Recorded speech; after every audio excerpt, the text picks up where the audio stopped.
እግዚአብሔርን እንደ መድኃኒታችን ራሳችንን ደግሞ በደሙ እንደተገዛን ይቅር እንደተባልን አዲስ እንደሆነን ቤዛዎች አድርገን የምናይበት ተራራ ነው የቀራንዮ ተራራ። ሁልጊዜ ነግሬያቸዋለሁ ከዚህ በፊትም እንግዲህ እነዚህን የአሁኑ አራተኛ ተራራ ነው። እሱም የቀራንዮ ተራራ ነው። እግዚአብሔር እኔና እናንተን ወደ ተራራ ውጡ ሲለን ለእይታ ነው፣ ግልጽ ለሆኑ እይታዎች ነው። አንድ ስለሱ ግልጽ እይታ፣ ሁለተኛው ደግሞ ስለራሳችን ግልጽ እይታ እንዲኖረን ነው። በእነዚህ ፕሮሰስ ራስን እንደማወቅ የመሰለ ነገር የለም አይደለ? ራስን ማወቅ በጣም ያስፈልጋል እላለሁ ሁሌ ለልጆቼ። የተለያዩ ናቸው ልጆቻችን አይደለም? ያንዳንዶች እኔ ለምሳሌ አስቀድሜ ማድረግ እችላለሁ፣ ምክንያቱም ስትረስ ዶናለሁኝ። በጣም ኃይለኛ ስትረስ ይዘኛል። I'm not a last minute person አይደለሁም። አስቀድሜ መዘጋጀት አለብኝ።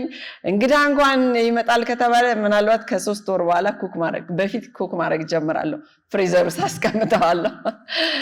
እና አንድ ልጅ አለች፣ ትንሿ ልጅ ልክ የኔ ቢጤ ናት እና አያት አለኝ። ሁሌ የኔ ፐርሰናሊቲ ነው ያላት እና ራስሽን ወቂ፣ እነዚህ ነገሮች እስከ መጨረሻ አታስቀምጫቸው፣ ahead of time መስራት አለብሽ እላታለሁኝ። እና ራሳችንን ማወቅ ለእግዚአብሔርም ይጠቅማል፣ ለኛም ይጠቅመናል። ለኛ የሚጠቅመን ምንድነው? እግዚአብሔር ማን መሆኑን ስለምናቅ እግዚአብሔር እንዴት እንደሚሰራ ይገባናል። እግዚአብሔርም ደግሞ የኛን ማንነት ያውቃል አስቀድሞ። እና ሁላችንም መቼም በእግዚአብሔር ፊት ስንቆም ራቁታችንን ነው የምንቆመው አይደለም? የማያውቀው ነገር የለም። the only thing is እዛ ስንደርስ ራሳችንን ማየታችን ነው የሚያስፈልገው አይደለም? ማን እንደሆነ እንረዳለን። እና የመጨረሻው እኛስ በዛ በቀራንዮ ተራራ ምንነታችን ነው የምናየው። እና ጥቅሱ ከገላትያን 6:14 ላይ የወሰድኩት ምን ይላል? ነገር ግን ዓለም ለኔ የተሰቀለበት እኔም ለዓለም የተሰቀልኩበት ከጌታችን ከኢየሱስ ክርስቶስ መስቀል በቀር ሌላ ትምክህት ከኔ ይራቅ ይላል። ጳውሎስን ወደዋለሁኝ። ስለ መስቀሉ መስበክ በጣም ወዳለሁኝ። ብዙ መናገር ወዳለሁ ስለ መስቀሉ መስበክና ከዚህ በፊት አንድ የተቀረጸ ነበረ ሰምታችሁት የምታውቁ ስለ ቀራንዮ መስቀል የሰበኩት ስብከት ነበር እና በጣም ወደዋለሁ። ብዙ ቦታ እየሄድኩ እሱን ነበር የምናገረው። አሁንም ከዚህም በኋላ ያለው ህይወቴ ስለ መስቀሉ ብቻ ብሰብክ በጣም ደስ ይለኛል። በመጽሐፍ ቅዱስ እንግዲህ ተራራዎች እስካሁን የወጣናቸው የሞሪያ ተራራ ነው። እግዚአብሔር እንደሚያዘጋጅ እግዚአብሔር አዘጋጅ እንደሆነ እኛም ደግሞ ራሳችንን ለሱ ማስረከብ እንዳለብን አስረክባለሁ ብለን እንደዘመርን አይተናል አይደለም? ከዛ የቀርሜሎስን ተራራ ደግሞ ወጣን። እግዚአብሔር ልዑል እንደሆነ እግዚአብሔር ሕያው ኃያል እንደሆነ የሚመለክ እሱ ብቻ እንደሆነና እኛም ደግሞ እሱን ለማምለክ መምረጥ እንዳለብን የምርጫ የውሳኔ ተራራ እንደሆነ ደግሞ ተመልክተናል። የሲናን ተራራ ደግሞ እግዚአብሔር ቅዱስ አምላክ እንደሆነ ሉዓላዊ አምላክ እንደሆነ ንጹህ የሆነ አምላክ እንደሆነ እና እኔና እናንተን ደግሞ በዛ ቅድስና ውስጥ እንደጠራን ቅዱሶች እንድትሆኑ እንዳለን ቀድሻቸዋለሁ እናንተ ቅዱስ ሁኑ እንዳለ እና እኛም ደግሞ ያንን የቅድስና ህይወት እንድንለማመድ ነው በዛም ውስጥ ያየ ነው። አሁን ደግሞ ቀራንዮ ነው። በዚህ ቀራንዮ ተራራ ላይ እንግዲህ እግዚአብሔርን እንደ መድኃኒት እስከ ሞት ድረስ ለኛ ሲል ለሞት እንዲሞት የወደደን ራሳችንን ደግሞ እንደ ቤዛዎች በደሙ የተገዛ ይቅር የተባልን አዲስ ሰዎች የተደረግን ሰዎች አድርገን ማየት ይገባናል። ይሄንን የምለው ለምንድን ነው? አንዳንድ ጊዜ እንደ እናት ልጆቼን በተለይ ሴቶች ልጆቼን በጣም ቫልዩብል እንዲያረጉ ራሳቸውን እንመክራቸዋለሁ።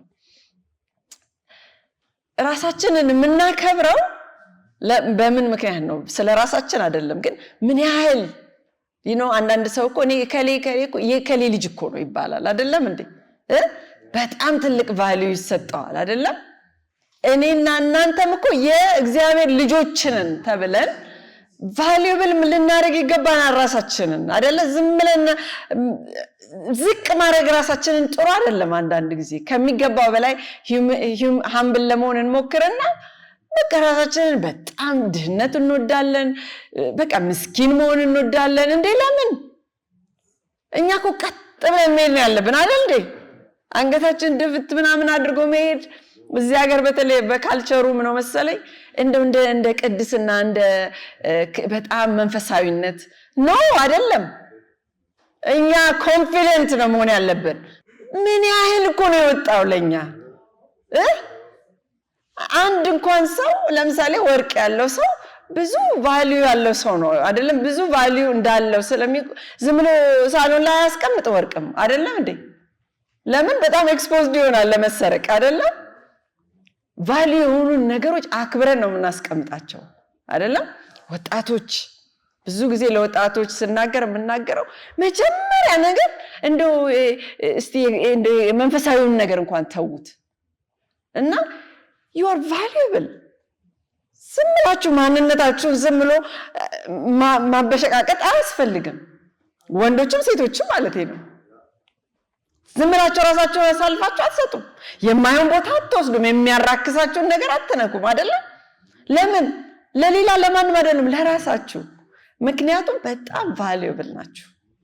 ወላጆቻችሁ ሲያሳድጉ የከፈሉትን ዋጋ ሲዩ በምን አይነት ሁኔታ እንዳደጋችሁ ተመልከቱ። ብዙ ጊዜ ልጆቼን ሳሳድግ ገላቸውን አጥበን ዳይፐራቸውን አድርገን ምናምን በቃ አሳምረን ሽታቸው ደስ እንደሚል እንዲህ አድርገን ያሳደግነውን ገላ እላለሁ። አንድ ሰው ይኸው አቢዩዝ ታረጉና ቀላል ነው እንዴ? አይ ሪሜምበር አንድ ጊዜ ልጆቼን ገና እኔ ጥርስ ወዳለሁ። እሺ ከሁሉም ሰውነት ጥርስ ወዳለሁ እና የልጆቼን ጥርስ እየፋቅኩ ነው ያሳደግኩት። ትልቅ እንኳን ሆነው እኔ ነበርኩ በምንም ተአምር ልጆቼን ጥርሳቸውን ሳይፍቁ አያድሩ። ምክንያቱም በጣም ስለምጠላ የካቪቲ ምናምን እና ልጄ ትልቅ ሆኖ ትዝ ይለኛል እንዲህ ያልኩ ነበር መቦርሸው ምክንያቱም ስላላመንኩት እና በየአመቱ እንቆጥር ነበር። ምክንያቱም ልጆች በጣም ብዙ ካቪቲ ያስቸግራቸዋል እኔ ያለሁበት ሀገር እና ግን ይሄው 10 አመት ሆናችሁ ካቪቲ የላችሁም እላቸዋለሁ። እንግዲህ የጥርስ እንትን ነው የመቦርቦር ምናምን ማለት ነው ካቪቲ ማለት እና የጥርስ መበላሸት 12 አመት ሲሆናቸው ይሄው አሁንም የላችሁም። ሴሌብሬት እናደርጋለን። ጥሩ ጤነኛ ጥርስ አላችሁ ማለት ነው እና ትልቆች ሆኑ መቼም አንድ ቀን ማደጋቸው አይቀርም። ሁሉ ጊዜ መቼም የልጅ ጥርስ አትቦርሹም አይደል? በሉ እንግዲህ ያልኩኝ ልጆቼ በተለይ ትምህርት ቤት ሲወጡ የመጨረሻዋ ልጅ 18 አመት ሆኗት ዩኒቨርሲቲ ስትገባ ከኔ ርቃ ትሄዳለች። በእርግጥ እስከ 18 ብሮሽ አላረኩላቸውም፣ ግን መጨረሻ ላይ ግን ምን አልኳቸው? ይኸውላችሁ ይሄ ጥርስ ንጹህ እንደሆነ ሰጥቻቸዋለሁ። ንጹህ አድርጌ አንድ ጥርስ በቃ ዶክተር ጋር በየአመቱ ሲሄዱ ይገርመዋል ምን ካቪቲ የላቸውም ይላል እና በዛ ላይ ብሬሱ የተከፈለው ገንዘብ ጥስታቸው እንዲስተካከል ምናምን ብዙ ነው የምናወጣው እዛ ውጭ ያለን ሰዎች እና ይኸውላችሁ ከዚህ በኋላ አንዲት ካቪቲ የሚባል የራሳችሁ ጉዳይ ነው፣ እኔ አይደለሁም። እግዚአብሔር ይመስገን እንግዲህ ትልቁ ልጅ 26 አመት ነው፣ እስካሁን ካቪቲ የለውም እና ለምን ብዙ ነው ኢንቨስት ያደረኩት እዛ ላይ። ያንን ለሙሉ ጥርስን ትፍቃለህ እለዋለሁ አንዳንድ ጊዜ። እንዴ ማሚ ምን ነካሽ ይለኛል። ጥርስ ሳልፍቅ እንዴት እተኛለሁ? እንዴት እንዳሳደግሽኝ ትዝ ይልሻል ትረሻዋለሽ ይለኛል። ለምን ብዙ እንትን እንዲላቸው ሴንሲቲቭ እንዲሆኑ አድርጌ ነው ያሳደግኳቸው በጥርሳቸው ላይ እና ብዙ ኢንቨስት ያደረግንበት ነገር ቫልዩ እንሰጠዋለን እና ከብረዋለን አይደለም? ወላጆቻችሁ እንዴት እንዳሳደጉ እንዴት ሆነው እንዳስተማሯችሁ የማይችሉትም አንዳንዴ ውድ ትምህርት ቤት ይልካሉ። ለምን? ለልጆቻቸው በቃ ቫልዩ ስለሚሰጡ፣ ስለሚያከብሩ፣ ስለሚወዱ፣ መልካም ነገር ስለሚመኙ አይደለም? እና ያ ልጅ አሁን ተነስቶ ዩኒቨርሲቲ ሄዶ አንድ የሆነ ዝም ብሎ የሆነ ሰው ይመጣና እስቲ ሄደን አንድ ድራገን እንውሰድ ይለዋል። ምንድነው የሚይዘው ያንን ልጅ? ያ እንዴት ያሳደገችው እናቱ እንዴት አድርጋ እንዳሳደገችው አባቱ እንዴት እንዳሳደገው የተለፋለት ትዝ ይለዋል አይደል? ያደለው ትዝ ይለዋል። ያላደለው ደግሞ ይረሳና ኦኬ ብሎ ለአንድ ቀን ብሎ ይሄድና በዛው ይቀራል። ስንቶች ልጆች ተበልተዋል በጥሩ ግሩም በሆኑ ቤተሰቦች ውስጥ በክርስቲያን ቤተሰቦች ውስጥ ይሄዱ ያደጉ ልጆች ለምን ቫልዩለስ በቃ ህይወትን ቫልዩ ማያረጉ ወላጆቻቸው ስንት እንዳወጡላቸው ቫልዩ ማያረጉ ራሳቸውን የማያከብሩ ያንን ነገር አንድ ነገር አንስተው ሲጠጡ ምን ያህል አይምራቸውን በሙሉ ክራክ እንደሚያረጋው ክራክ የሚባል ድረግ አለ እውነትም አይምሮን ክራክ ስለሚያረግ ነው ብሬን አይመለስም ከዛ በኋላ የፈለጋችሁትን ብታረጉ እግዚአብሔርም ይቅር ብሎ እግዚአብሔርም ወደዚህ አምጥቶ አይመለስም ያ ነገር ያ ስተዲ ራሱ ያሳያል ይሄንን የማይሆን ነገር መውሰድ ያ ብዙ የተወጣለት ልጅ እንደዛ ሆኖ ሲቀር ያሳዝናል እግዚአብሔርም እኔና እናንተን በምን አድርጎ የሄደበትን ጥግ ካልተረዳን በስተቀር ሊገባን አይችልም ቀራንዮ ማለት ምን እንደሆነ በመስቀል ላይ የተደረገው ነገር እኔና እናንተ እንዴት እንደኖርን ብዙዎቻችን ስለማይገባን ነው የወጣው ወጪ የተወሰደው የሄደው ጥግ ያን ጊዜ ሲገባን ምን ያህል ቫልዩብል ራሳችን አድርገን እንደምናየው ያኔ ነው የምንረዳው ዝም ብለን ራሳችንን ለማንም አንሰጥም ደስ ያለው ሰው አንዱ መጥቶ አይወስደንም ለፈለገው ዓለም ለሚፈልገው ነገር እዚህ ውስጥ ግቡ ጉቦ ተቀበሉ ሲለን እሺ አንልም ለምን እኛ በጣም ብዙ እግዚአብሔር ከፍሏላ ከልጅ የበለጠ ምን ነገር አለ እስቲ ወላጆች ንገሩ አንዳንድ ጊዜ እኔ እንደውም እውነቱን ልንገራቸው አንዳንዴ እንደ ይስሐቅ ማስቀምጣቸው በየጧቱ ልጆቼን ነው በመሰዊያው ላይ ምክንያቱም አንድ የምትወደውን ልጅ ሲለው በቃ ያሳዝነኛል አንዱን የምትወደው ልጆቻችንን በጣም እንወዳቸዋለን ትንሽ አይደለም ሁሌ ብንሰጣቸው ደስ ይለናል ኢቭን እንኳን አግብተው እንኳን አያልቅም ያ መስጠት አይደል ልጆች ወልደው ደግሞ ለልጆቻቸው እናስባለን የወላጅ የመስጠት ፍላጎት አያልቅም ኢማጂን እግዚአብሔር የፈለገ ነገር ቢሆን ልጆቼን አልገለም እኔ በቃ አንዳንድ ጊዜ የእግዚአብሔርን ፍቅር እመለካው በዛ ነው እውነት እግዚአብሔር ወድሃለው ምክንያቱም በዚህ ቦታ ላይ ሲደርስ እወድቃለሁ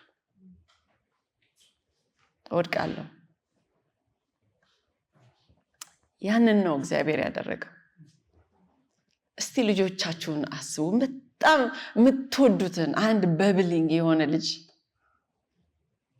እንግዲህ 10 ልጅ ቢኖራችሁ መቼም አንድ የተለየ ይኖራል አይደል እንደ ፌቨርን ባታረጉ እኔ የመጨረሻው ልጄ ሁሉንም ልጆች ይወዳቸዋለሁ እሷ ግን በጣም ላቪንግ ስለሆነች ወዳታለሁ ፌቨር ግን አላደርጋትም ሁሉንም ነው ወዳቸው ግን እሷ ግን በቃ እኔም ባለቤቴም አባቷም ልዩ የሆነ ነገር አለን ኖቶልኛ ብቻ ሳይሆን ጓደኞቼ ሁሉ በቃ ቹቹዬ ነው በቃ ሁሉ በጣም ፍቅር የሞላባት ልጅ ናትና እስቲ ኢማጂን እሷን መግደል እንዴት ሆኜ ነው እንኳን መግደል አይደለም ስትታመም እንኳን እንዴት እንደምሆን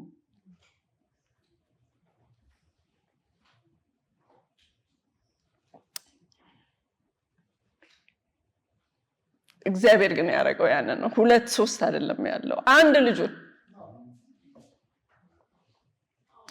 ልጁን እንደው እናንተ ልተዋችሁና ለኔ ስለኔ ምንም ነገር እኮ የለኝም እኔ ይሄ ነው ብዬ ማቀርብ አንድ ነገር የለም በእግዚአብሔር ፊት አንድ ጽድቅ እናንተ እዚህ እንደምታዩኝ አይደለም ግን አባት የልጁን ገመና ይሸፍናል። እግዚአብሔር እዚህ ሲያቆመኝ እኔን በምን አይነት እንዴት እንደሸፈነኝ ያውቃል። ግን ለእኔ ደግሞ ይሄንን ሁሉ ነገር ማድረግ በጣም ይከብደኛል። ይሄንን ሳስብ አንዳንድ ጊዜ ትንሽ ስንነካ በጣም ትንሽ ብዙ እኮ አይደለም እንዴት ይቅር ማለት ያቅተናል። እግዚአብሔር ግን እኛን ይቅር ያለውን እስቲ ተመልከቱት፣ እስቲ አስቡት፣ የሄደበትን መንገድ እስቲ አስቡት።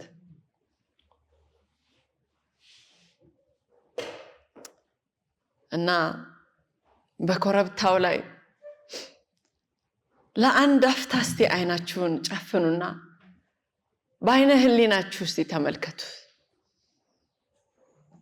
ከኢየሩሳሌም ቁጥር ውጭ የራስ ቅል ቅርጽ ያለው አንድ ኮረብታ አለ። ጎልጎታ ወይንም የራስ ቅል ስፍራ ይሉታል። የግድያ ስፍራ ነው፣ የሞት ስፍራ ነው። የሮም ወንጀለኞች ላይ በመስቀል ኃይሏን የምታሳይበት ስፍራ ነው ያ ቦታ። ከጌታ ኢየሱስም በፊት ብዙ ሰዎች መጥተው የሚሰቀሉበት ቦታ ነው። እንግዲህ በዚህ ልዩ አርብ በዛ ኮረብታ ላይ 3 መስቀሎች አሉ። 3 ሰዎች እየሞቱ ነው። 3 ህይወቶች እያበቁ ነው። ትዝ ይላችኋል ያ በራቀው ኮረብታ መስቀል ይታየኛል፣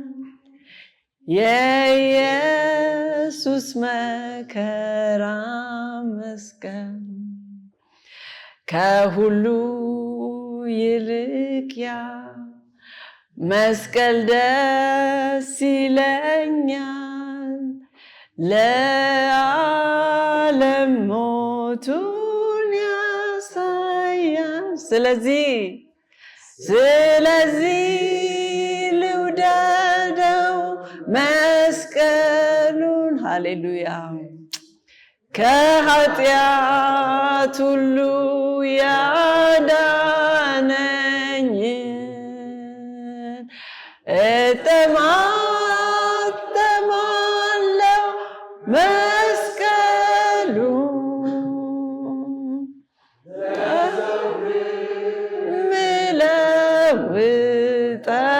ምለውጠዋለሁ። ሃሌሉያ። ያ አሮጌ መስቀል በግራ በኩል ያለው ሌባ ስለ ወንጀሉ እየሞተ፣ በቀኝ በኩል ያለው ሌላኛው ሌባ እሱም ስላደረገው ጥፋት እየሞተ ነው። በመካከላቸው ግን የእግዚአብሔር ልጅ ጌታ ኢየሱስ ስለራሱ ወንጀል ሳይሆን ስለኔና ስለናንተ በደል የሞተ ነው። ይህ የቀራንዮ ተራራ ነው ወገኖቼ። እዚህ የተከሰተው ነገር ሁሉንም ነገር ቀይሮታል ለዘላለም፣ ለሰው ልጆች ሁሉ ለሁል ጊዜ። ይህን ተራራ ለምን ይለያል? እስካሁን ያጠናናቸው ሌሎች ተራሮች ሁሉ እግዚአብሔር ራሱን ለሰዎች ስለመግለጡ ሊያገኛቸው፣ ሊያነጋግራቸው፣ ሊለውጣቸው ወደታች ስለመረዱ ነው። ቀራንዮ ግን ወገኖቼ፣ ቀራንዮ እግዚአብሔር ከኛ አንዱ ስለመሆኑ ነው። የኛን ስፍራ ስለመያዙ ነው። የኛን ኃጢአት ስለመሸከሙ፣ የኛን ሞት ስለመሞቱ ነው። በሞሪያ ተራራ እግዚአብሔር ለይስሐቅ ምትክ አዘጋጀ አይደለም? በቆጥ የተያዘ በግ፣ በዛ በዛፎቹ መካከል የተያዘው በግ። በቀራንዮ ተራራ እግዚአብሔር ለኛ ምትክ አዘጋጀ፣ የገዛ ልጁን የእግዚአብሔርን በግ። በሲና ተራራ እግዚአብሔር ሕጉን በድንጋዮች ጽላት ላይ ጻፈ። በቀራንዮ ተራራ ግን የእግዚአብሔር ሕግ በስጋና በደም ተፈጸመ። በቀርሜሎስ ተራራ የእግዚአብሔርን ኃይል ለማሳየት እሳት በመሰዊያው ላይ ወደቀ። በቀራንዮ ተራራ የእግዚአብሔርን ፍቅር ለማሳየት የእግዚአብሔር ቁጣ በኢየሱስ የእግዚአብሔር ቁጣ እሳት በክርስቶስ ኢየሱስ ላይ ወደቀ።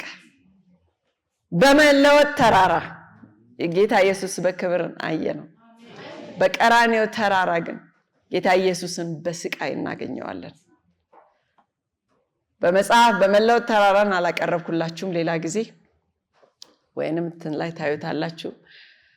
በመጽሐፍ ቅዱስ ውስጥ ያሉ ተራራ ወደዚህ ተራራዎች ያመለክታሉ።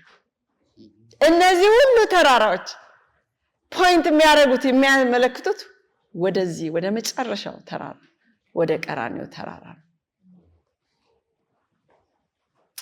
ይህ ተራራ ለኔ ምን ትርጉም አለው? ልክ እንደ ሌሎቹ ለምን የግል ጉዳይን በነግራችሁ ያለ ቀራንዮ ምንም ተስፋ የለኝም። ያለ መስቀሉ በኃጢአት ጠፍቼ መውጫ አጥቼ ነበረ። ጌታ ኢየሱስ በእኔ ፋንታ ባይሞት ኖሮ በቅዱሱ እግዚአብሔር ፊት ያለ ምንም መከላከያ ያለ ምንም ሰበብና ያለ ምንም መዳን የተፈረደብኝ ሆኜ ቆም ነበር። ነገር ግን በቀራንዮ ምክንያት ጌታ ኢየሱስ ያንን ኮረብታ ስለወጣ በመስቀል ላይ እጆቹን ስለዘረጋ ደሙን ስላፈሰሰና ተፈጸመ ብሎ ስለጮኸ ዛሬ እኔ በዚህ መቆም ቻልኩ። ይቅር ተብያለሁ፣ ቤዛ ተከፍሎልኛል፣ ድኛለሁኝ። ስለዚህ እንደ ዳነ ሰው ነው የምኖረው ወገኖቼ። በቀራንዮ ምክንያት ጌታ ኢየሱስ ያንን ኮረብታ ስለወጣ በመስቀል ላይ እጆቹን ስለዘረጋ ደሙን ስላፈሰሰ ይቅር ተባልን። ለዚህ ነው መዝሙሩ ላይ ኢየሱስ መስቀል ልቅረብ ያንን የክብር ምንጭ እያልን የዘመርነው። ኢየሱስ መስቀል ልቅረብ ያንን የክብር ምንጭ ከዚያ ነፃ ምንጭ አለ ሁሉ ጤና መስቀል ሃሌሉያ መስቀል ይሁንልኝ ክብሬ ነፍሴ እስክታይ ድረስ ወንዙን ተሻግሬ ሃሌሉያ መስቀል ይሁንልኝ ክብሬ ሃሌሉያ በመስቀል ብርሃን ባየሁበት የልቤ ሸክም በቀለለበት በሃይማኖት ነው በሃይማኖት ማየት ያገኘው በዚህ ደስታዬ ናጋይ ሃሌሉያ ወገኖቼ። ቀራንዮ ዝም ብሎ የሆነ ቴዎሎጂ አይደለም። ቀራንዮ ዝም ብሎ ታሪክ አይደለም። ቀራንዮ የተስፋችን ምክንያት ነው። ሰላም ያገኘንበት ምክንያት ነው። በእግዚአብሔር ፊት ቆመን አባ ብለን የምንጠራበት ምክንያት ነው። ለእናንተስ ወገኖቼ እውነቱ ያው አይደለምን? ስለዚህ ዛሬ ይህን ተራራ ስንወጣ በመስቀሉ ስር እንቆማለን። እኔና እናንተ ወደ ቀራንዮ መምጣት ምን እንደሆነ ልንገራችሁ። ወደ መስቀሉ ስለተደረገው ጉዞ እንነጋገር። ወደ መስቀሉ ራሱ ከመድረሳችን በፊት ጌታ ኢየሱስን ወደዛ ያደረሰውን ጉዞ መረዳት ያስፈልጋል። በመጀመሪያ ጌቴሰማኒ ነው ሁሉንም ነገር የጀመረበት ስፍራ። ከመስቀሉ በፊት ባለው ምሽት ጌታ ኢየሱስ በጌቴሰማኒ የአትክልት ስፍራ ነበር አይደለም? በፍርሃት ሲጣጣር አጽንቶ ሲጸልይ እንደነበር ላቡ በምድር ላይ እንደሚወርድ እንደ ደም ነጠብጣብ ሆነ ይላል። የመስቀሉ ክብደት የመጀመሪያ በጌታ ኢየሱስ ላይ የወደቀው እዚህ ቦታ ላይ ነበር። የወደቀበት ግን የእንጨቱ ክብደት ሳይሆን የመንፈሳዊ ዓለም ክብደት ነው። የኔና የናንተ ኃጢአት ክብደት ነው። ከአብ የመለየቱ ክብደት ነው። ሊከሰት ስላለው ነገር ሁሉ ያለው ድንጋጤ ነው። ስፍራ ጌታ ኢየሱስ እንደጸለየው አባቶይ ብትወድችን ጽዋ ከኔ ትለፋል፣ ነገር ግን የኔ ፈቃድ አይሁን ያንተ ይሁን እንጂ። ወገኖቼ ጌታ ኢየሱስ ወደ መስቀል መሄድን አልፈለገም። የሰውነቱ ባህሪ ከስቃዩ የተነሳ ወደ ኋላ ይል ነበር። በኃጢአት ላይ ያለው የእግዚአብሔር ቁጣ ጽዋ በጣም አስፈሪ ከመሆኑ የተነሳ ላቡ እንደ ደም ሆኖ ይፈስ ነበር። ነገር ግን ከምቾቱ ይልቅ ታዛዥነትን መረጠ። ከረፍቱ ይልቅ የኛን መዳን መረጠ። በዚህም ወደ ቀራንዮ የሚደረገውን ጉዞ ጀመረ። ከተያዘ በኋላ ጌታ ኢየሱስ ለፍርድ ቀረበ። እንዲያውም 6 አይነት የፍርድ ሂደቶችን አሳልፏል። 3ቱ ሃይማኖታዊ፣ 3ቱ ደግሞ መንግስታዊ ወይንም ሲቪል ነበሩ። በእያንዳንዱ ሂደት ውስጥ ይሳለቁበት፣ ይደበድቡትና ያናንቁት ነበር። በነሳንድሬን ሸንጎ ፊት እግዚአብሔር ሰድቧል ብለው ከሰሱት። በጲላጦስ ፊት መንግስት ሊገለብጥ ነው ብለው ከዳተኛ ነው ብለው ከሰሱት። በሄሮድስ ፊት ተሳለቁበት፣ እንደ ፌዝም የንጉስ ልብስ አለበሱት። ኢሳይያስ 53:3 ይህንን አስቀድሞ ተንብዮ ነበር። የተናቀ ከሰውም የተተወ የሕማም ሰው ደዌን የሚያውቅ ነው። ሰው ፊቱን እንደሚሰውርበት የተናቀ ነው፣ እኛም አልቆጠርነውም ይላል። የእግዚአብሔር ልጅ ሊያድናቸው በመጣቸው ሰዎች ተናቀ። ዘማሪው በመዝሙሩ እንደገለጸው አዳኜ ደሙ ፈሰሰ፣ ንጉሴም ሞተልኝ፣ ራሱን ለውርደት ደረሰ እኔን ሊያድነኝ። ወገኖቼ በቀራንዮ ላይ ስለኔ ተሰቅለህ የምንለው ይሄን አይደል? አንተ በኔ ፈንታ እርጉም ሰው ተብለህ ተፈጸመ ብለህ ሁሉንም ጨረስከው። ኦ ለዘላለሙ መርገሜን ወሰድከው። መራራውን ጽዋ ጠጣህ በኔ ፈንታ። የታሰርኩበትን ሰንሰለት ተፈታ። መስቀል ስር አለው ጥያቄን ይዤ ከላይ ውሰደው ኢየሱስ ወዳጅ ያለ። ከዛም ግርፋቱ መጣ። የሮማውያን ግርፋት በጣም ጨካኝ ነበር።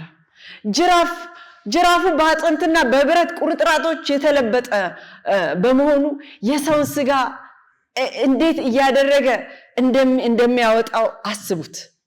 ብዙዎች ግርፋቱን እንኳን አይተርፉም፣ እዛው ላይ ነው የሚሞቱት። ኢሳይያስ 52:14 እንዲህ ይላል፣ መልኩ ከሰው ሁሉ ይልቅ ደም ግባቱም ከሰው ልጆች ይልቅ ተበላሽቶ ነበር ይላል። አንድ የሆነ ሙቪ ነበረ፣ ስሙ ጠፋብኝ። ምን ነበረ? ፓሽን ኦፍ ክራይስት።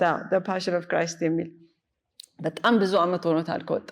ብዙ ጊዜ አድቬንቲስቶች እሱን እንትን አንወደውም፣ ግን it was real። መጽሐፍ ቅዱስ ነው የሚናገረው። በሙሉ ኮምፕሊትሊ ማንነቱ ጠፍቶ ነበር። በዛ ብረት ሚስማር የተጠመጠመ ጅራፍ ሲገረፍ እስቲ ያስቡት። እያንዳንዱ አንድ የሆነ መጽሐፍ ሳነብ ነበር። እያንዳንዱ ጅራፍ እየሄደ እየተሰካ ነው የሚነቅሉት። እና ምን ችግር አለ እሱን ብንናገር? እኛ እኮ እንደውም አንደርስቲሜት እናደርገዋለን የወጣውን ወጪ። ይህ ማለት ጌታ ኢየሱስ ተለይቶ እስከማይታወቅ ድረስ ተደብድቧል ማለት ነው። እንደውም ማቴዎስ 27:29-30 ምናል ከሾህ አክሊል ጎንጉኖ በራሱ ላይ አኖሩት። እንደዚሁ ቀስ ብሎ አይደለም እኮ ያስቀመጡበት። እሾህ ነው ላዩ ላይ በደንብ አድርጎ እስከሚገባ ድረስ፣ ምክንያቱም መቀመጥ ነበረበት። መርፌ ከማይወዱት ሰዎች አንዷ ነኝ እኔ። አልወድም የሚነካኝ ነገር። ኢማጂን ያ ሚስማር ላዩ ላይ እንትን ሲባል ሲጫንበት በደንብ መቀመጥ እስከሚችል ድረስ ከሾህ አክሊል ጎንጉኖ በቀኝ እጁ መቃ አኖሩ። በፊቱም ተንበርክከው የአይሁድ ንጉሥ ሆይ ሰላም ላንተ ይሁን እያሉ ተሳለቁበት፣ ተፉበት፣ መቃውንም ይዘው ራሱን መቱት። የክብር ንጉሥ በሾህ አክሊል ተቀዳጀ፣ እንደ ሐሰተኛ ንጉሥም ተዘበተበት። ወገኖቼ ለምንድን ነው ይህንን ስቃይ የምንተርከው? ምክንያቱም ጌታ ኢየሱስ በመስቀል ላይ ብቻ እንዳልሞተ እንድንረዳ ስለምፈልግ ነው። በመስቀል አያችሁ፣ በመስቀሉ ላይ ብቻ ሳይሆን ወደ መስቀሉ እስኪደርስ ድረስ በስቃይ ውስጥ አልፏል። ወደ ቀራንዮ የተራመደው እያንዳንዱ እርምጃ ለእናንተና ለእኔ ካለው ፍቅር የተነሳ ነበረ። ከዛም የመገደያው መሳሪያውን መስቀሉን በጀርባው ላይ አኖሩበት። ወደ ግድያው ስፍራ እንዲሸከም አደረጉት። ዮሐንስ 19:17 ላይ መስቀሉን ተሸክሞ በዕብራይስጥ ጎልጎታ ወደሚባለው የራስ ቅል ስፍራ ወደሚሉት ወጣ ይላል። እናንተ የሚገባንን ፍርድ መሸከም እንዳይኖርብን ጌታ ኢየሱስ የማይገባውን መስቀል ተሸከመ። ያ መስቀሉ ከግርፋቱ ከድብደባውና ካልተኛበት ምሽት በኋላ በአካላዊ ሁኔታ በጣም ይከብድ ነበር። መንፈሳዊ ክብደቱ ግን ከዛ ይበልጥ ነበር። የኛን ኃጢአት የኔን ውርደት በደልና ፍርድ ተሸክሞ ነበር በዚህም ወደ ኮረብታው የወጣው። ደረጃ በደረጃ እየደማ እየተሰቃየ እየወደደን። ለዚህ ሁሉ ምላሽ ዘማሪው ይሄን እንዴት እንደሚገልጸው ስለዚህ ልውደደው መስቀሉ ከኃጢአት ሁሉ ያዳነኝን ሃሌሉያ እጠማጠማለው መስቀሉ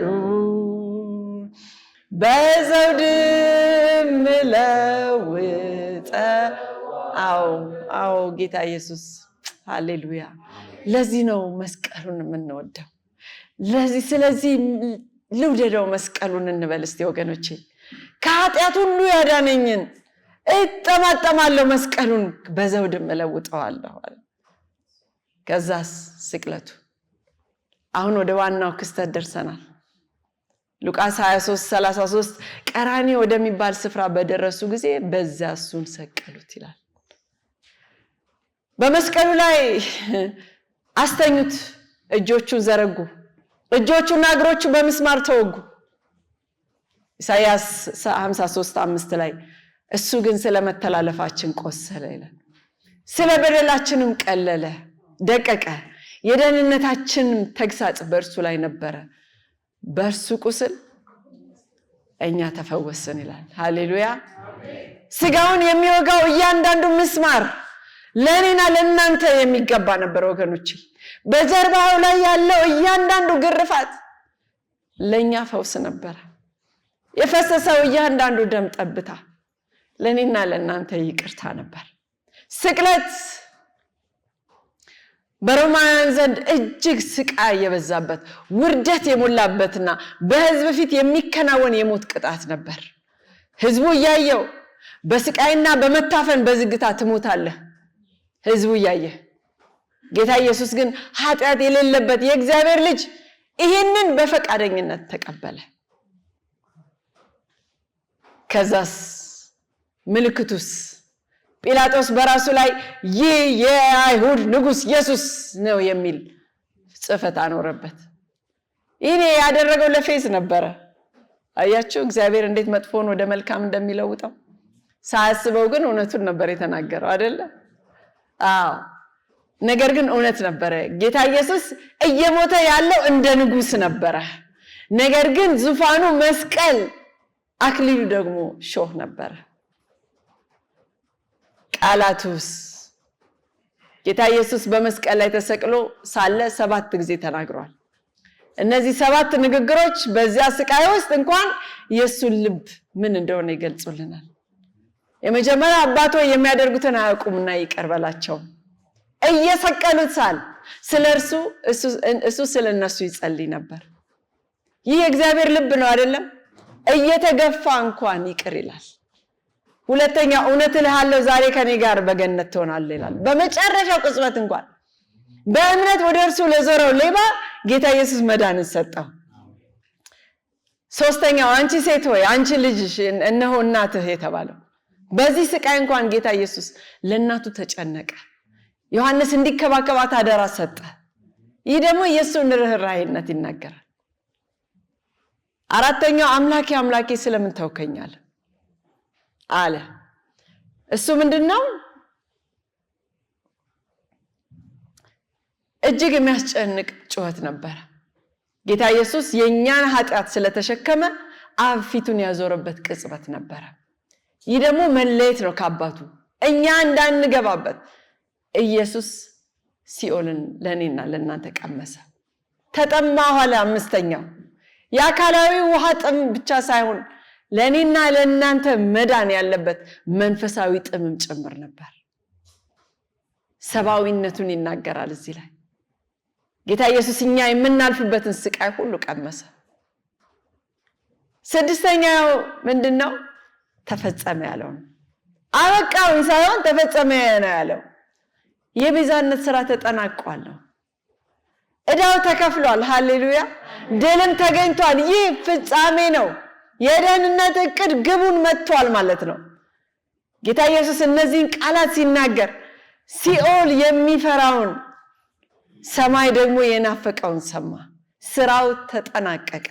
እነዚህን ቃላቶች አድምጡ። ያንን ድንቅ መስቀል ሳስተውል የክብር ጌታ የሞተበትን ትርፌን ሁሉ እንደ ኪሳራ ቆጥረዋለሁ አለ። ትዕቢቴን ሙሉ በንቀት አፈርሳለሁ አለ። የመጨረሻ አባት ሆይ ነፍሴን በእጅህ አደራ ሰጣለሁ አለ። ይሄ በመተማመን ነው፣ በታዛዥነት ነው። ጌታ ኢየሱስ ሕይወቱን ሰጠ። ማንም ከርሱ አልወሰዳትም። እሱ ግን በፈቃዱ አሳልፎ ሰጠ። ይህ ራስን መስጠት ነው ወገኖች። ጌታ ኢየሱስ ለኛ ለመሞት መረጠ። ከቀኑ 6 ሰዓት ጀምሮ እስከ 9 ሰዓት ድረስ ከቀትር እስከ ረፋዱ 9 ሰዓት ምድር ጨለማ ወረሳት። ይህ የተፈጥሮ የፀሐይ ግርዶሽ አልነበረም፣ መለኮታዊ ጨለማ ነበር። በኃጢአት ላይ የወደቀው የእግዚአብሔር ፍርድ ጥላ ነበር። በእነዚያ 3 የጨለማ ሰዓታት ውስጥ ልንረዳው ከምንችለው በላይ የሆነ ነገር ተከሰተ። ኃጢአት የማያውቀውን ጌታ ኢየሱስ ስለኛ ኃጢአት እንደሆነ፣ ኃጢአትን ማየት የማይችለው አብ ፊቱን እንዴት እንዳዞረ፣ እኛ የማይገባንን መንግስተ ሰማያት እንድንወርስ ጌታ ኢየሱስ የሚገባንን ያንን ሲኦል ቀመሰ። በመጨረሻ ተፈጸመ ብሎ ጮኸ። የግሪክ ቃል ቴሌዮስስ ይላል።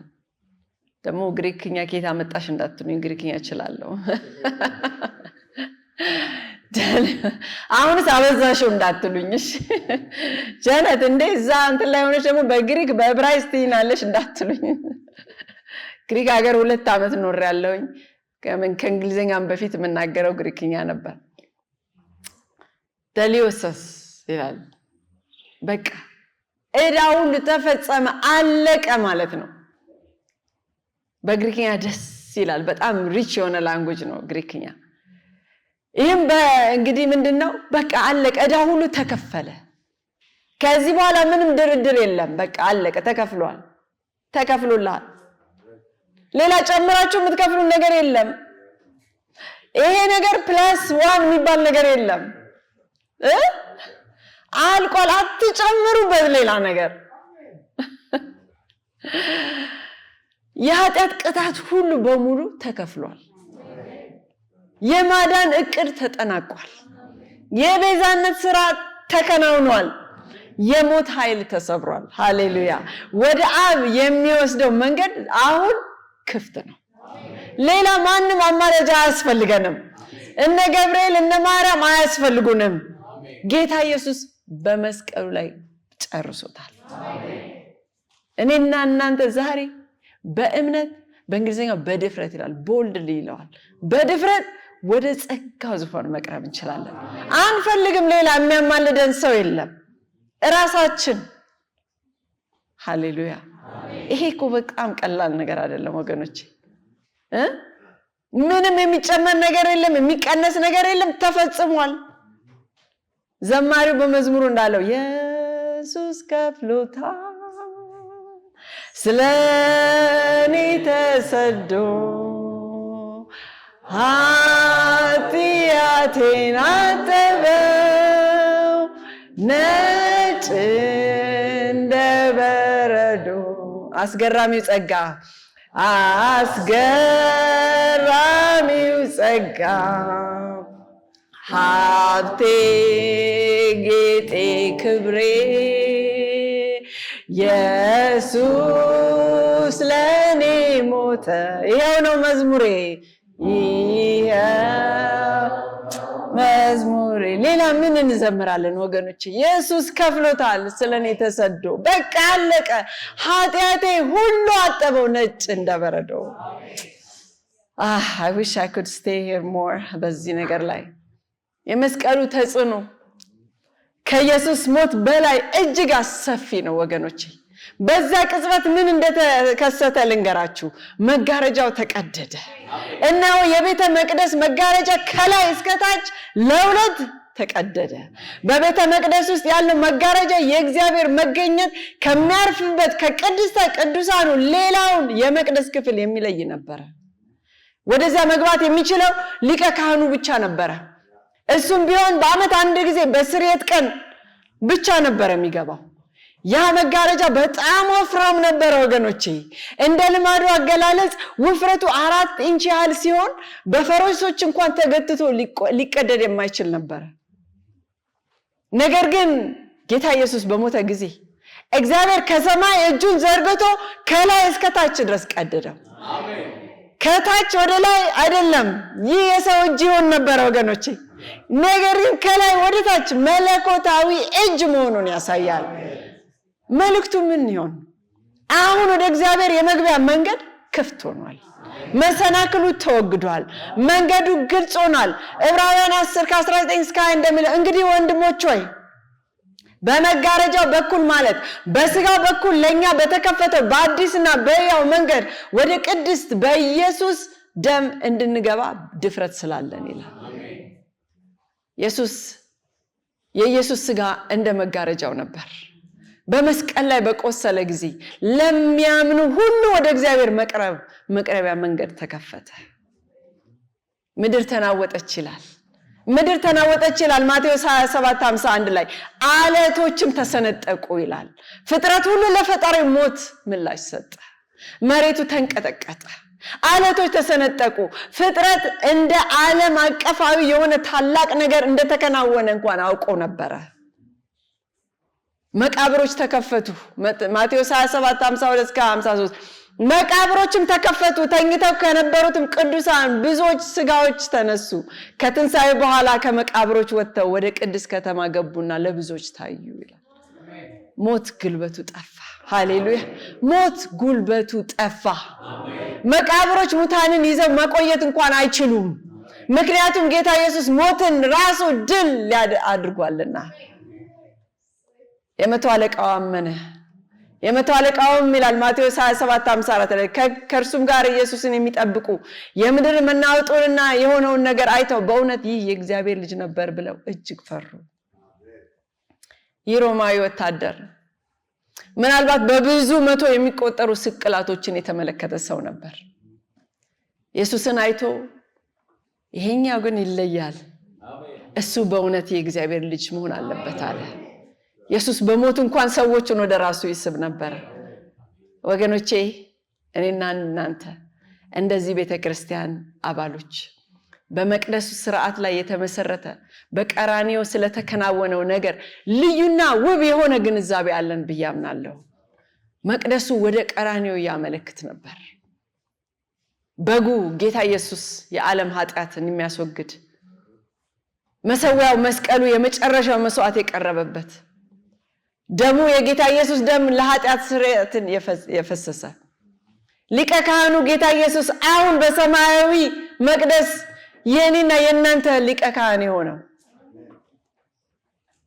ነገር ግን ይላል ዕብራውያን 9:11 እና 12 ክርስቶስ ይመጣ ዘንድ ላለው መልካም ነገር ሊቀ ካህን ሆኖ በእጅ ባልተሰራች በሚበልጥና ፍጹም በሚሆን ድንኳን የዘላለም ቤዛነት አግኝቶ አንድ ጊዜ ፈጽሞ ወደ ቅድስት በገዛ ደሙ ገባ እንጂ በፍየሎችና በጥጃዎች ደም አይደለም ይላል። በምድራዊ የስርየት ቀን ሊቀ ካህኑ ስለ ሕዝቡ ኃጢአት ማስተሰሪያ ይሆን ዘንድ ደም ይዞ ወደ ቅድስተ ቅዱሳኑ ይገባ ነበር። በመስቀል ላይ ግን ጌታ ኢየሱስ ሊቀ ካህኑ በጉም እሱ ሆነ። አሜን። የገዛ ደሙን አቀረበ። ለአንዴና ለዘላለም ማስተሰሪያ ያደረገ። አሁን ደግሞ በሰማያዊ መቅደስ ውስጥ ስለኔና ስለናንተ ያገለግላል። ወገኖቼ አንዳንድ ሰዎች ጌታ ኢየሱስ ሞቷል፣ በዚያ አብቅቷል ብለው ያምናሉ። እኔና እናንተ ግን ጌታ ኢየሱስ ሞቷል፣ አሁን ደግሞ ስለኔና ስለናንተ ሊያማልድ በሕይወት ይኖራል። የምናመልከው አምላክ ሞትን ድል አድርጎ የተነሳ አምላክ ነው። እኔና እናንተ የምናመልከው አምላክ ሕያው አምላክ ነው።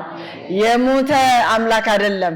እነ መሐመድ ሞተዋል፣ እነ ቡዳ ሞተዋል፣ እነ ሂንዱዎች ሁሉ ሞተዋል።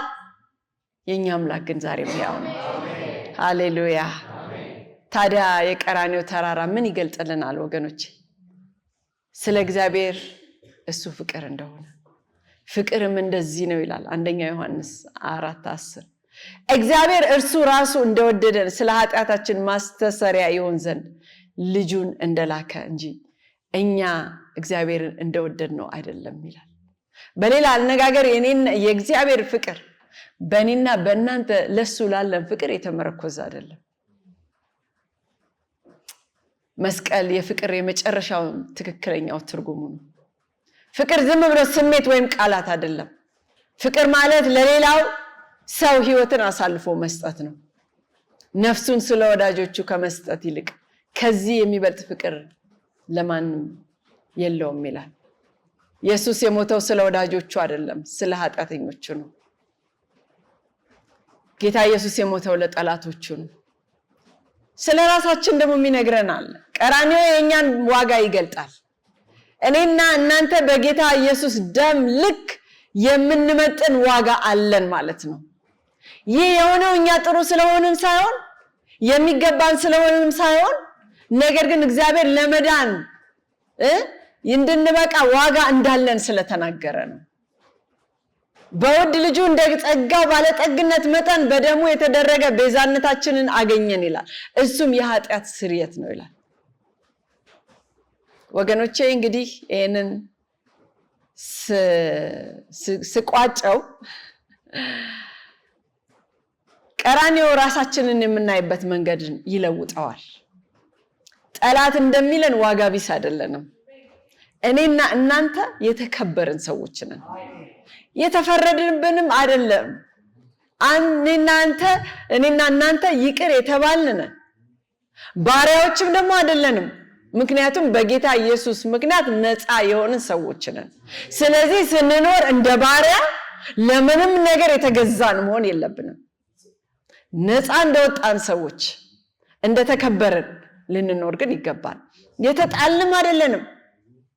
የእግዚአብሔር ልጅ እንድንሆን የተመረጥክን አዳፕትድ የሆንን ልጆቹ ነን። ስለዚህ ወገኖቼ ዛሬ ቀራንዮ ተራራ እየጠራችሁ ነው። አንድንም ጥያቄ ይጠይቃችኋል። ጌታ ኢየሱስ ስላደረገላችሁ፣ ስላደረገልሽ፣ ስላደረገልህ ምንድን ነው የምትመልሱት? ወይንም ጥያቄውን እኔንም እንዲያጠቃልል ጌታ ኢየሱስ ስላደረገልን ነገር ሁሉ መልሳችን ምንድን ነው?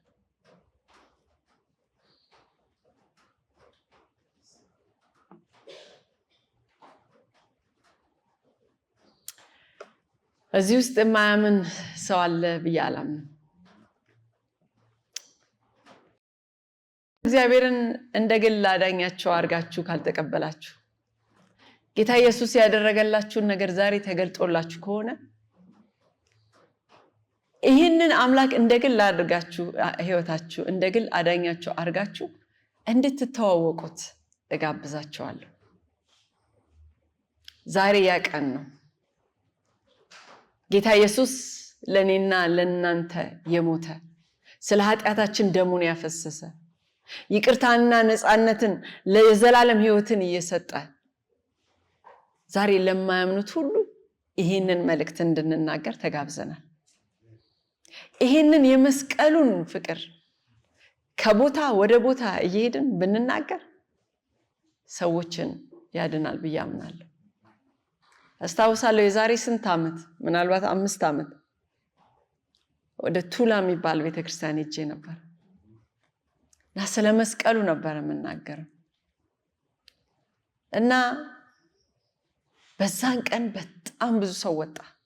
የማያምኑ ከሌላ ቤተክርስቲያን የመጡ ሰዎች ነበሩ። ይህንን አፒል ጌታን እንደ ግል አዳኛችሁ አድርጋችሁ ለመቀበል ይህንን አምላክ ብዬ ስል ብዙ ሰው ወጣ። ጌታን በዛን ቀን ብዙ ሰው ተቀበለ። ብዙ ነገር እየሄድን እንሰብካለን። እስቲ መስቀሉን ብቻ እንስበክ። ይሄ ቤተክርስቲያን ብዙ ሰዎች ሊያገኝ ከፈለገ ሌላ ነገር አትናገሩ፣ መስቀሉን ብቻ ተናገሩ። ሰው የተከፈለለትን ዕዳ ስለማያውቅ ነው ጌታን የሚተው።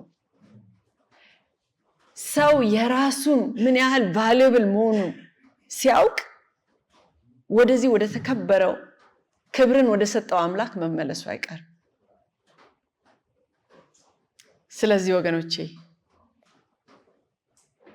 ይህንን ውሳኔ ምናልባት ብዙ ጊዜ በፊት ከብዙ ዓመታት በፊት ጌታን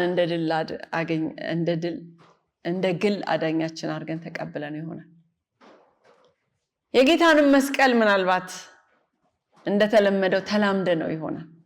የተከፈለልንን ዕዳ ዝም ብለን ርካሽ አድርገ ነው ይሆናል። ማንነታችንንም እንደተከበረ ሰው በብዙ ዋጋ እንደተገዛ ሰው ምናልባት አራክሰ ነው ይሆናል። ዛሬ ግን ወደዚህ ወደ ቀራንዮ ተራራ ወጥተናል። በዛም ደግሞ እግዚአብሔርን የምንጠይቀው ነገር ይኖራል። የመስቀሉን ኃይል ረስቸዋለሁ። ጌታ ኢየሱስን በፈጸመው ስራ ላይ ከማረፍ ይልቅ በራሴ ጥረት የእግዚአብሔርን ሞገስ ለማግኘት እየታገልኩ ነው የምትሉ ሰዎች ካላችሁ ተነሱ፣ አብረን እንጸልያለን። እንደገና ወደ ቀራንዮ እንድንመለስ ያስፈልጋል። ያደረገልንን እንድናስብ፣ የከፈለውን ዋጋ እንድናስብ፣ ተፈጸመ መባሉን እንድናስታውስ። ሌላስ? ምናልባት በበደለኝነትና በውርደት ስሜት እየታገላችሁ ያላችሁ ትኖሩ ይሆን?